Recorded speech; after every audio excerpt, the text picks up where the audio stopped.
Hello and welcome back to another week of playing Pauper. I'm your host, Jake, and today's deck is Kuldotha Boros, is what I'm dubbing it. It comes from editing the Kuldotha Jeskai list.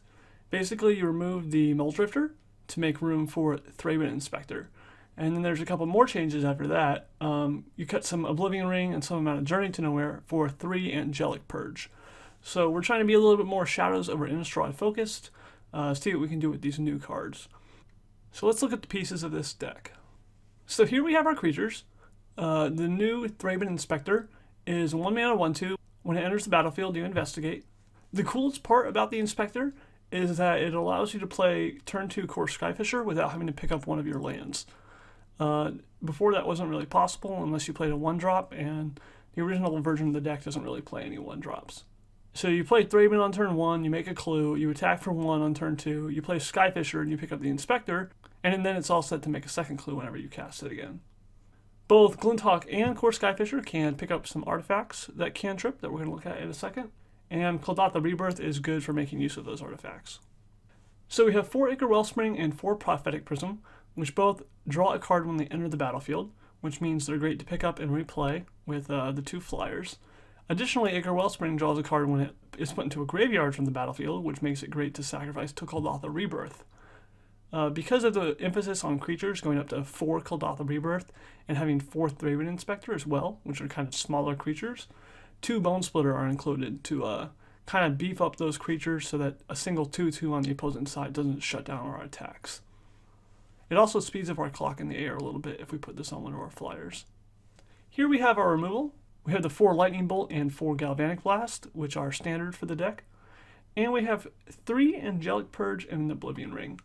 So this was going to be the full 4 Angelic Purge as our last removal spell of choice, but sacrificing a permanent is a real cost that you don't always want to pay. When you have an Ichor Wellspring around, obviously you want to be able to sacrifice it to draw a card. And you often don't mind sacrificing a single Goblin token if you have to. But in general, sacrificing a permanent is not always good. The upside of the Angelic Purge over something like Oblivion Ring is that it gets rid of a permanent permanently. If you stick something underneath an Oblivion Ring and your opponent bounces the Oblivion Ring or destroys the Oblivion Ring, then they get their stuff back. Whereas with Angelic Purge, it just exiles it and it's gone forever. This means that in the main deck, and even especially more after sideboarding, that your opponent's disenchant effects get a little bit worse. Due to cutting blue out, we were able to make our mana base a little bit better in that we can play 6 basic lands, so we have more untapped sources of mana, which is nice. Especially for that turn 1 Thraben Inspector, we really need a untapped white source for that, so getting to play 4 plains in addition to 4 Ancient Den is very nice.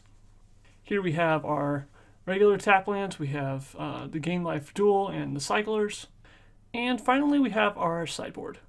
We have 2 Electrickery against Mono Blue Delver and token decks, an additional Flame Slash for decks who have big creatures that we need to get rid of, such as Affinity, has a lot of 4 toughness things, 2 Gorilla Shaman, which are also good against Affinity, 3 Pyroblast against blue decks or even partially blue decks, 2 Pajuka Bog are an uncounterable way to take out a graveyard, and it can be picked up and replayed with a Core Skyfisher, which makes it even better, 2 Circle of Protection Red against Burn, 2 Lone Missionary against Burn and other aggro decks in general.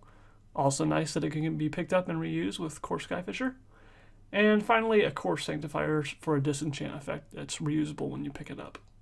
So overall, this list, it definitely loses something when you cut blue and you cut Mulldrifter, because Mulldrifter is a very good card. But so far I've had fun playing it. I think Thraben Inspector is pretty good. I'm not sure the best place for it. There's a lot of different builds that can fit it in. But this was my first take at it, and we're going to see how it goes. Remember that if you want to submit your own deck idea for playing Pauper for me to try out, you can email it to pauper@mtggoldfish.com or tweet to me at jakestylesmtg. You can also just leave a link to your deck in the comments below. Alright, let's get to the matches and see how we do.